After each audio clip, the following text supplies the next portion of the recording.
All right. Thanks to the worship team and everybody for participating in the service this morning. Well, I don't know if you saw the sad news that I did this past week, but did you hear Quasimodo passed away? Apparently not. I was the only one. Quasimodo passed away, and Bishop Thomas is the bishop at the Cathedral of Notre Dame, and he sent word on the streets of Paris that a new bell ringer was needed. Because you know Quasimodo's job was to ring the bells in the bell tower. But the bishop decided that if he was going to get a new bell ringer, the interview process should involve ringing the bells. And so that's where he conducted the interviews, at the top of the belfry. And he was there all day long interviewing candidate after candidate, and no one could handle the bells like Quasimodo. Just as he was done for the day and getting ready to leave, one more man walked in and said, "I'd like to apply for the job." And so the bishop turned, and he saw this man standing there with no arms. And Bishop Thomas says, "You have no arms." The man says, "I'm aware." Bishop Thomas says, "How are you going to ring the bells without arms?" And the man said, "Watch." And he put his head down, and he charged the bells. And he began banging his head off the bells. But it played the most beautiful music. Every hymn he began to play, one after the other. And the bishop was just amazed. He was getting ready to hire the man when the man charged the bells for one more hymn, but he tripped. And he fell down the belfry all the way down to the bottom, where he died. Bishop Thomas looked over the edge and was surprised, and he went running down the stairs as fast as he could. And as he got to the bottom, a large crowd had gathered because of the beautiful music the man had played. And when the crowd parted, Bishop Thomas looked at the broken man there on the road, and they said, "Bishop, who is this gentleman?" Bishop said, "I have no idea, but his face rings a bell." Come on, that's funny. That's funny. I like it. The bishop doubted the man's abilities. Is really the whole point of the story, though. He said, "There's no way you can do this," and he was amazed. And you know what? I found life is full of doubts. As kids, when you get ready to cross a big bridge, you ask your dad, "Dad, will this bridge hold us? Is it strong enough to hold us?" You know, as kids, we have doubts that we won't like any food we've never tried before. You ask Olivia, do you like Brussels sprouts? "No, I don't like Brussels sprouts." "Have you ever had a Brussels sprout?" "No, I've never had a Brussels sprout." She just knows before she ever tries it, she's not going to like it. Every kid, I think, goes through that particular phase. And as adults, it doesn't get any better. I don't think I'm going to like this person. I don't think I'm going to like that job. I don't think I can solve that problem.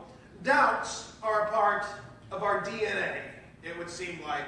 And I found that every Christian also wrestles with doubts in their lives. If we were really honest, I think we would all admit we've dealt with doubts from time to time. I mean, didn't we all believe that at some point Christians don't doubt? If you're a really good Christian, you never deal with doubts. I wonder how we ever arrived at such a conclusion.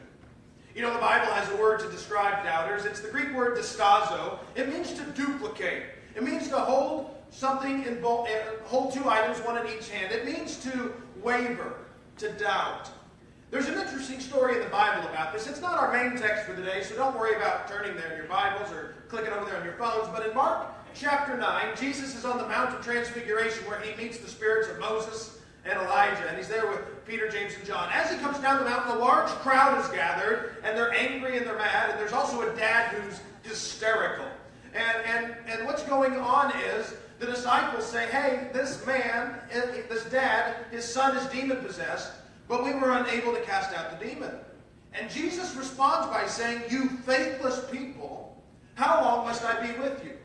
Now, we don't know if he was talking to the dad or the disciples or the religious leaders, but he's talking to somebody, and he is angry. But that phrase, "How long must I be with you?" that's an interesting phrase. If I was to paraphrase it in the Mark Rubisky version of the Bible, it would say, "You people, I've had it with you. How long will you cease to get... No, I'm done with you." But Jesus doesn't stop there. He continues by saying, "Bring me the boy. You faithless people, you unbelieving generation, bring me the boy." I think there's a message to be learned there. Jesus is not done with you because you have doubts. In fact, Jesus has done some wonderful things with doubters all throughout history. Faith is described as Greg read for us in Hebrews chapter 11, verse 1. Now, faith is the assurance of things hoped for, the conviction of things not seen. So faith is assurance and confidence in something that is unseen. Faith, by definition, cannot be tangible, physical, or proven to 100% fact. If it could, it would not be called faith. It would be called fact. Now, there are many evidences for faith. I think that's why you're here today. You've weighed the evidence and you say, there's reasons to not believe in God, there's reasons to believe in God, and I think belief in God has more credibility. But it is still faith. Faith is assurance and confidence in what is unseen. But what I would like to do this morning is begin by addressing 4 lies that Christians often believe about doubting. The first is this: real Christians don't have doubts. This is a lie that Christians believe. Real Christians don't have doubts. There are those people who just say that you get to the point of faith where you never have doubts any longer. And they like to go to the Bible, which is a wonderful resource for this kind of topic. And they like to quote Bible verses like where Jesus says, you don't have because you ask and you doubt. And see, that's why it's lack of faith. That's why you have doubts. Or they'll say things like, and I've actually had this conversation with people, you know why more Christians aren't healed from illnesses is because they don't have enough faith. And I said, well, what are you talking about? They said, well, if you had enough faith, you would be healed from your illness. Really? Then why did Paul in the Bible die? Why did Peter die? Why did James and John die? Why did my grandmother die? She was a saint if anybody was. How did these people die? They didn't have enough faith. Is that what you're really telling me? And I think the person was well-meaning and intentional in their words. But it just doesn't add up. Faith is not tested by a lack of doubts. Faith is strengthened by wrestling with our doubts. In fact, the Bible has a couple of prime examples of doubters for us. One is John the Baptist. John the Baptist was a wonderful man. He went out there, he preached the word with fire and conviction. He baptized Jesus. He baptized Jesus, and when he does, it says the heavens opened up, the Spirit of God descended down like a dove, and the voice of God spoke to him. John the Baptist participated in all of this. Yet just a few months later, he's sitting in prison, and he sends some of his followers to Jesus and said, "Are you the Messiah, or should we expect someone else?" He baptized Jesus and saw and heard the voice of God, and he had doubts. Another good example is Peter. Peter, wonderful, one of the most well-known apostles in the Bible. He would preach the first sermon of the church in Acts chapter 2. 3,000 people would be baptized because of the moving words that he chose to speak. Yet when he was with Jesus on a stormy sea, he walked on water with Jesus, and he began to sink. And he said, "Lord, save me." And Jesus saves him and says, "Why did you doubt?" So if John and Peter had doubts in their walk with Jesus, and they literally walked with Jesus, I think real Christians are allowed to have doubts too. So if you come in here saying, I don't know if I believe everything, I don't know exactly, that's okay. This is a wonderful place to be. Real Christians have doubts. So don't believe the lie. Second lie that Christians often believe is doubts must be kept secret. Some people think you can't talk about your doubts, otherwise other people will look at you and judge you. And the reality is we need to be very open and honest with our doubts because maybe somebody else is struggling with it. Maybe someone else has struggled with it and has an answer that will encourage you. So we need to be open with our doubts. One of the reasons Tagu and I are doing a sermon on April 23rd together is that sermon you asked for. And many of you have written questions and turned them in, and we appreciate it. And if you have another question, please write it down and give it to me. The whole sermon is about you asking questions and us trying to give you answers. And we're trying to give you a solid foundation in a situation you might have a doubt on. Some of the questions that you have sent in deal with homosexuality. Some of it have dealt with suicide. Some of it have dealt with how we wrestle with the Old Testament and the New Testament and how we understand God throughout history. Some of it is how many girlfriends Tagu has had. There are a lot of deep questions. To be fair, the same question was asked of me, and as you know, from a week or two ago. So, we're dealing with some really big, important questions. And there's just doubts. What do I believe? I don't know what to believe. Turn those questions in. We want to give you a solid spiritual foundation. Doubts should not be kept secret. They should be brought out to the open so they can be discussed and we can deal with them. Understand, may not completely get over them. That's okay. We're going to work with them. But the problem with doubts is it leads to the third lie. Some people believe doubts are fatal to faith. And I would say just the opposite is true. If you have doubts, it reveals that you have a pulse. It reveals that you are actually thinking about what you believe. Why do you believe what you believe? Well, my parents believe it. Well, why do they believe it? Because their parents believe it. And you can draw that back several generations. At some point, though, you need to have a faith of your own. And if you say, I have absolutely no doubts, I'd say it's time to get out the stethoscope and check your faith. It might be dead, and you just don't know it. Doubts are not fatal, but they can be real hindrances. That's the reality of doubts. Maybe you've gone through some circumstance and you're dealing with some serious doubts. You become angry and resentful towards God because things didn't work out the way you thought they should. And so many times God doesn't come through the way we expect him or would want him to, and therefore we have doubts. Prime example in history is the Holocaust, one of the most terribly dramatic episodes of modern history. As one Holocaust survivor put it, look, if this is the best God can do, maybe he should resign and let someone more competent take his place. Now, we may not have the courage to speak those words, but there are some of you here today who've gone through some serious trials, some very difficult circumstances, and you've been waiting for God to come through, and he just hasn't done it yet. And you're starting to give in to the doubts because of your circumstances. Yet the Holocaust not only produced great doubts for some people, it also produced tremendous stories of faith. In France, there's the story of a family that housed a Jewish family in their basement, keeping them safe and protected, and they were in there for years. And finally, at the end of the war, when they were freed, they went down to the basement to let them go, and they noticed that the family had scribbled a message on the wall. And it said this, I believe in the sun, even when it does not shine. I believe in love, even when it is not given. I believe in God, even when he is silent. Doubts can leave your faith shaken, let's be fair. But they don't have to be fatal. One last lie that Christians often believe about doubts is, just ignore doubts, and they'll go away. If you have a pain in your body, you can try to ignore it and hope it goes away, and it might. But usually, pain is an indication that something is wrong. Maybe something serious, and it needs to be addressed. In fact, if you ignore problems, you often find they get worse. Doubts are the same. We have to stop ignoring them and start dealing with them. So here's my question this morning is, what do you look like if you have doubts?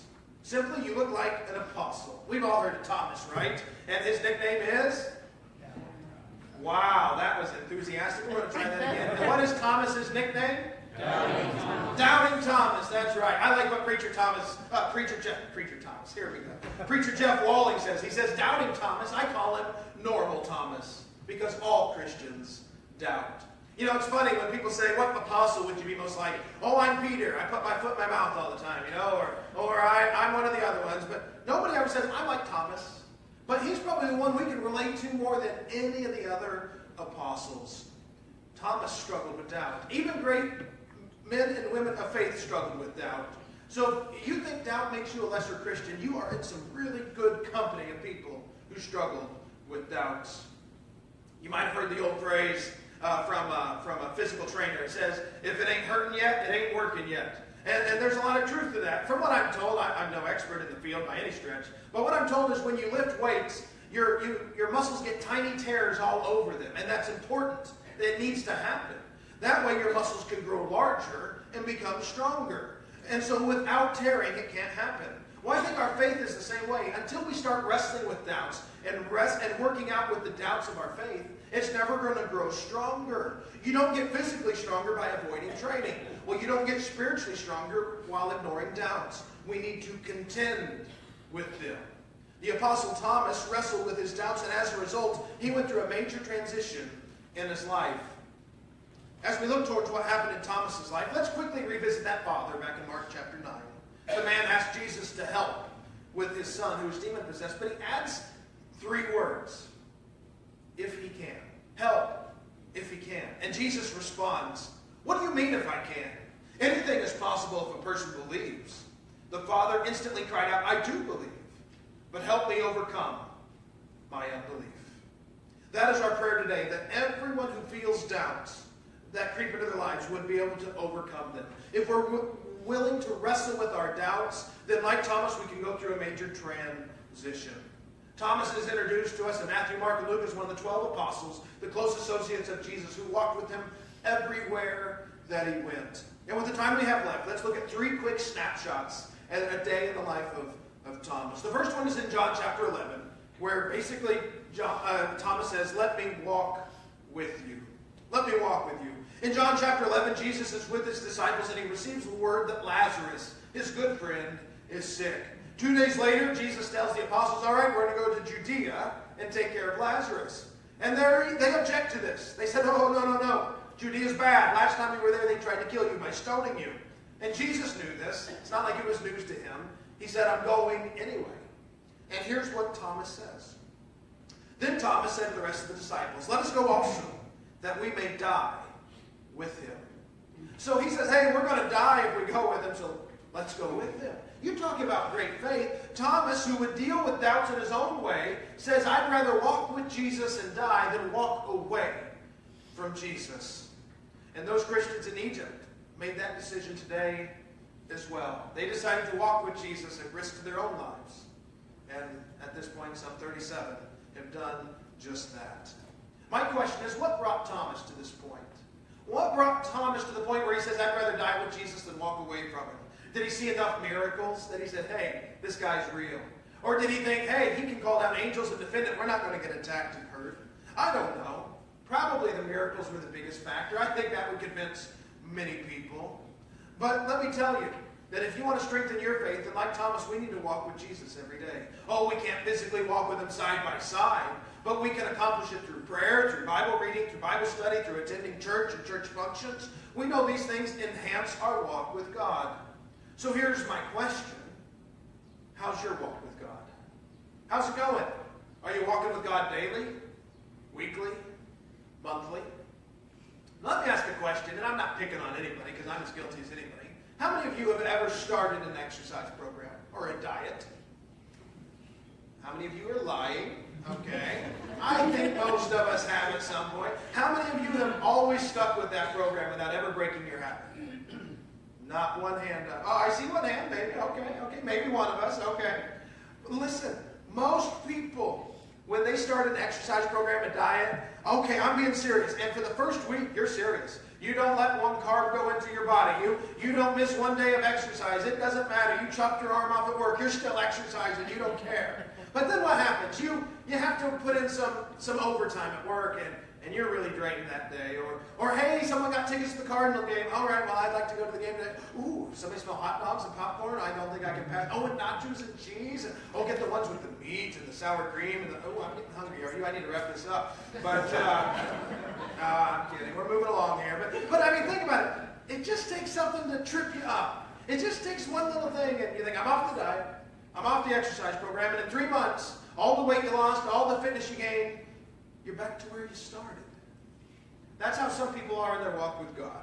You're serious and committed for a little while. I'm going to read my Bible every day. And you do for a little while. I'm going to pray every morning and after every meal and right before I go to bed. And you do for a little while. We need a church family to walk with us, to encourage us, to be the Thomas who says, let me walk with you daily. That's why it's so important to stay plugged in and connected. John chapter 14, Thomas says, let me live with you. Didn't we all dream when we were growing up of the day we would move out of mom and dad's house? I mean, a place of your own. And you finally get that first place. It's a little bitty apartment. You got a microwave. You got a half oven. You got a mini fridge. Mr. and Mrs. Independence. I mean, you still go home to do your laundry, of course, but everything else is all you. But it's funny, the disciples never dreamed of a day without Jesus. They just knew they wanted to be with him from beginning to end. Thomas, like all the others, wanted to be with Jesus every day. Could not imagine a day where they weren't together. But in John chapter 14, Jesus gives the reality check. Tom reminded of us this morning. Jesus says, I'm going to go prepare a place for you, and you can't come with me now until it's ready. And they're very mad about this. They don't like this very much. And so Thomas speaks up in verse 5. Thomas said to him, Lord, we don't know where you are going, so how can we know the way? And Jesus told him, I am the way, the truth, and the life. No one can come to the Father except through me. Jesus wants to give us something to live for beyond this life. Jesus wants to give us a bigger purpose. He wants to give us a heavenly home. And Thomas expresses his desire to be with Jesus in that heavenly home. But sometimes we get a little disenfranchised or disillusioned about heaven. We think, isn't that a feel-good story for kids? Doesn't that make them feel good? Is this place really believable? Well, as I looked at the people who walked with Jesus, their faith was strengthened by thinking about heaven. As I look at Paul, who would write, it is better to be apart from the body and to be at home with the Lord. I think that needs to be my ambition and my goal as well. Thomas desperately wanted to know the way to heaven. And Jesus said, I am the way. There's some real hope to be found there. Like Thomas, we need to say, Lord, let me live with you. Last one. It's in John chapter 20. I told you verse 19 in your bulletins. That's my mistake. It is actually chapter 20. So if you're filling it out, scratch out that 19 and make it 20, because it's not going to make a lick of sense if you don't do that. But John chapter 20, Thomas says, Lord, let me believe in you. In John chapter 20, Jesus rises from the dead and begins appearing to the disciples. And of course, Thomas misses out. Let's pick it up in verse 24. One of the 12 disciples, Thomas, nicknamed the twin, was not with the others when Jesus came. They told him, we have seen the Lord. But he replied, I won't believe unless I see the nail wounds in his hands, put my fingers into them, and place my hand in the wound in his side. 8 days later, the disciples were together again, and this time Thomas was with them. The doors were locked, but suddenly, as before, Jesus was standing among them. Peace be with you, he said. Then he said to Thomas, put your finger here, and look at my hands. Put your hand into the wound in my side. Don't be faithless any longer, believe. My Lord and my God, Thomas exclaimed. What happens to the person who gives in to their doubts? They say, that's it. The doubts are too much. I give up. Is God done with them? Does God walk away with them and say, fine, you're done? Absolutely not. I'm here to tell you this morning that Jesus can raise to life the faith of any doubter. Thomas didn't believe. He says, I'm not going to believe unless he proves it to me. And like Thomas, we can say, my Lord and my God. John chapter 20, verse 29, Jesus said, you believe because you've seen me.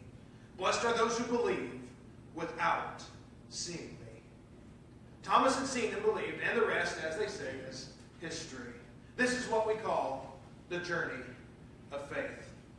So what happened to the rest of Thomas's life? The Bible doesn't record it for us, but we have some historical records that tell us that Thomas journeyed to India to become a missionary. And in the early 70s, he arrived at the southern tip of India, and upon his arrival, he immediately converted 40 people to the faith. He hadn't been there for very long when, after a short time, 3,000 Hindus were converted to the Christian faith. And so he began working his way around the country of India, and he ended up on the eastern side by the ocean. While there, he ran into conflict with the Hindu priests of Kali. They were upset that Thomas was converting so many of them that they conspired together, and they murdered him with a spear. He went from being doubting Thomas to faithful unto death Thomas. From doubting Thomas to faithful unto death Thomas. Now what about you? Maybe you're doubting Mark, or you're doubting Mike, or you're doubting Kenny, or you're doubting somebody here today.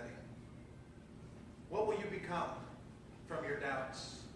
If you're willing to wrestle with them, if you're willing to contend with them, you can become faithful.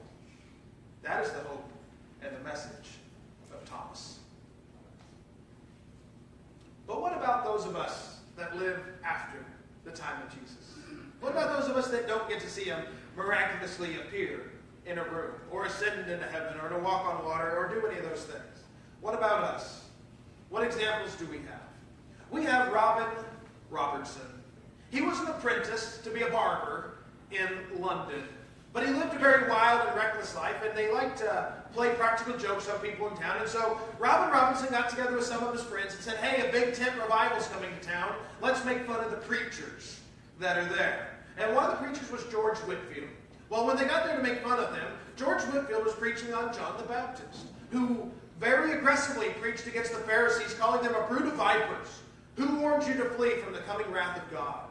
And it said, the story is that Robin Robinson became so scared, he became so convinced of God's judging hand coming upon him, that he converted to be a Christian, and instead of becoming a barber, he became a preacher. He wrote books on theology, and he even wrote a hymn called Come Thou Fount of every blessing, which will be our invitation hymn in just a couple minutes. The opening line, come thou fount of every blessing, tune my heart to sing thy grace, streams of mercy never ceasing, call for songs of loudest praise.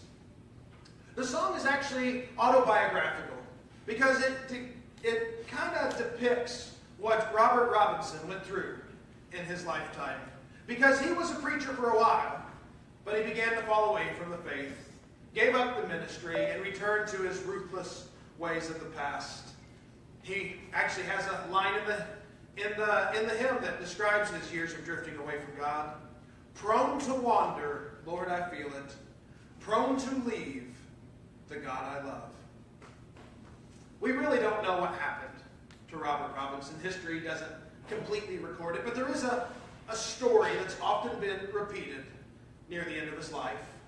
In a spiritually broken condition, having wandered far from God, he was traveling in a stagecoach one day with a woman whom he was not acquainted with, and she was humming a tune.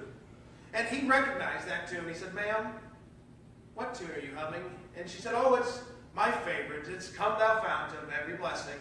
He said, I thought so. And she began discussing her favorite lines from it. And then she asked him, sir, do you know who wrote this hymn?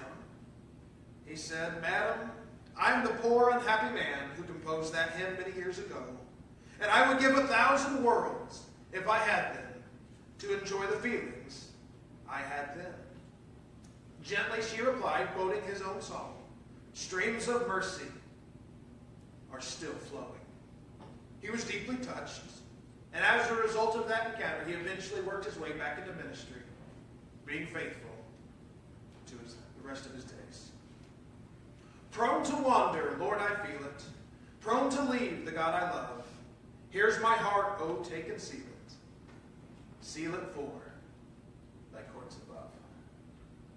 Well, as the worship team joins me on stage, the last hymn, as with most hymns, if you would take a minute and flip through those hymns, don't do it right now, but you ever get a moment and look at that hymnal, you'll almost notice that the last line of almost every hymn is the promise of heaven. It's the promise of something eternal and permanent. The one of Come Thou Fount says, oh, that day when freed from sinning, I shall see thy lovely face. Clothed then in blood-washed linen, how I'll sing thy sovereign grace. Come, my Lord, no longer tarry. Take my ransomed soul away. Send thy angels now to carry me to realms of endless day. Doubts do not take your faith away. Doubts push your faith to new levels. One day God will take away every doubt. One day he will take us to that whole and perfect place. Doubts don't take you away from God. Your doubts can draw you close to him. This morning we're going to sing, Come Thou Fount of Every Blessing. And if you've been prone to wander, take the message to heart that the streams of mercy that God provides are never ceasing, and your wandering heart is welcomed home. This morning, if you need to accept that invitation, meet me down front as we stand and as we sing.